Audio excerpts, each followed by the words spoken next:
Hey guys, good to be here with you. Let's take a moment to drop in, to make room for this present moment and to leave behind whatever this day has brought forth so far. And let me just show you a beautiful view over the Austrian countryside. I'm sitting here on a bench and I just had the impulse, the inspiration to record a video about something that's very near and dear to my heart. When we speak of God, especially in the Christian faith, then God is almost always the Father, right? God the Father. And something that has been completely overlooked and neglected in many areas of life is the motherly aspect of God. God as the divine feminine, the yin to the yang. The fatherly aspect of God gives structure, law, and authority. And that's how we've been dealing with God, often in a very disempowering way, you know.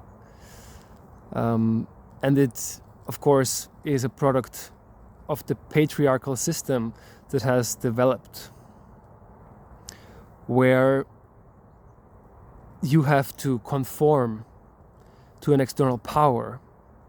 Many relationships that Christians have with God, and I consider myself a follower of Jesus, of the Christ consciousness, and not necessarily of religion itself. But, you know, it's basically a continuation of the people-pleasing mechanism established throughout childhood, where it's all about reward and punishment. You know, we learn to scan our environments, especially if you grew up in unstable or unpredictable, volatile environments, you know, or if you've encountered early traumatic experiences of any kind. The ego develops as a defense mechanism to understand what is happening and strategize in a way where pain is minimized and pleasure is maximized. And so people-pleasing develops. We gauge our main authority figures and try to act in a way that guarantees as much as possible that they respond lovingly, that they reward us.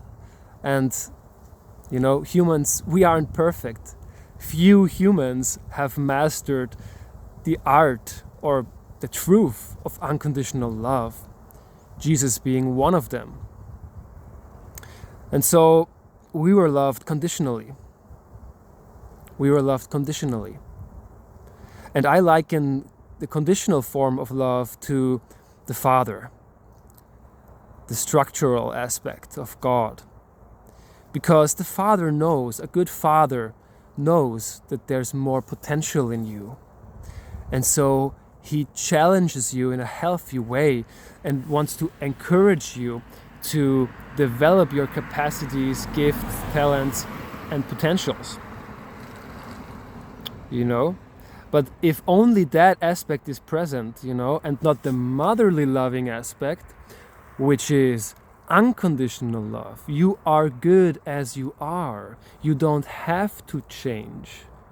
You don't have to go anywhere. Just come here and receive my love.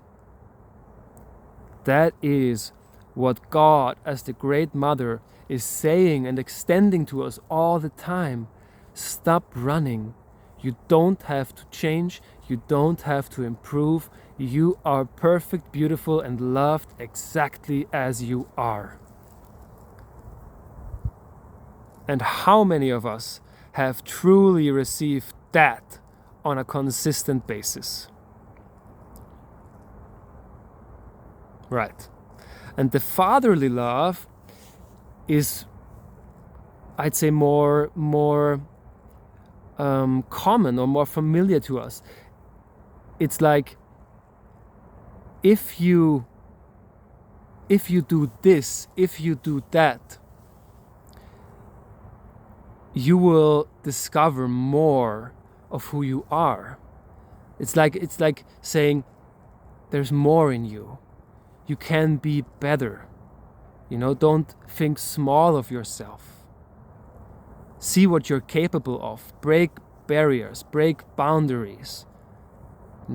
Push through discomfort. Push through discomfort. Find enjoyment in discomfort, in creating the new. That's good fatherly love. And God has both of these polarities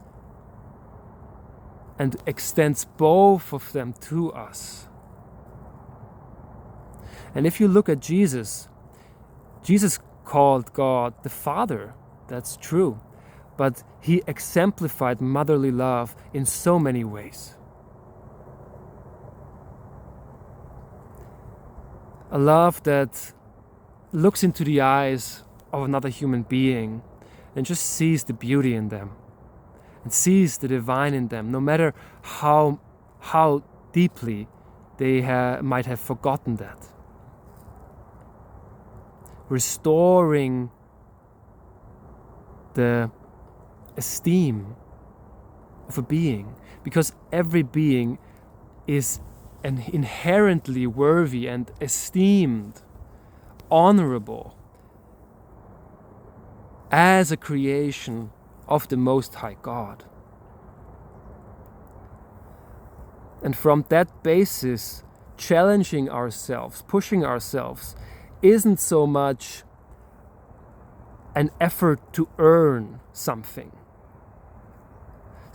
that will be given to us from the outside. So much of culture and our society is based on that kind of operating system.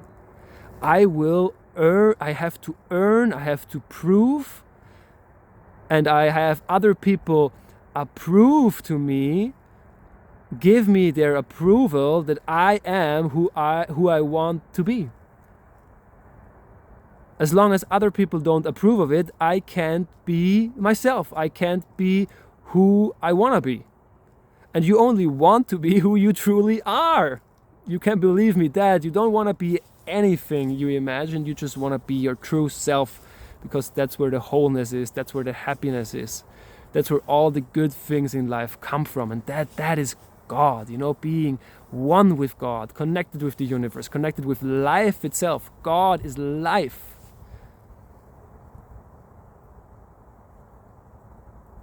Life births all things and loves them equally. The sun shines equally on the good and the bad, right? And I want to give you one tool to deepen in this reception of feminine love, the motherly love of God. And it's just the art of breathing. You can only breathe as deeply as you are willing to receive God's divine feminine love. If you breathe right now, feel if there are constrictions in your body. Most likely there's a tightness maybe in the chest, in the stomach. And wherever you feel these contractions, just give them to the breath, give them to love. Do not try to carry it all by yourself. Give yourself to love. Let love solve all of your problems, dissolve all of your barriers, instead of trying to figure it out yourself and prove yourself. Receive first the kingdom of heaven, and all these things shall be added unto you. or onto you. I don't know. You know what I'm saying. And so breathe for a couple of moments with me here. And just receive this love. Because you don't have to earn it. You're worthy of it. And you're also worthy of the growth you desire. You can have both.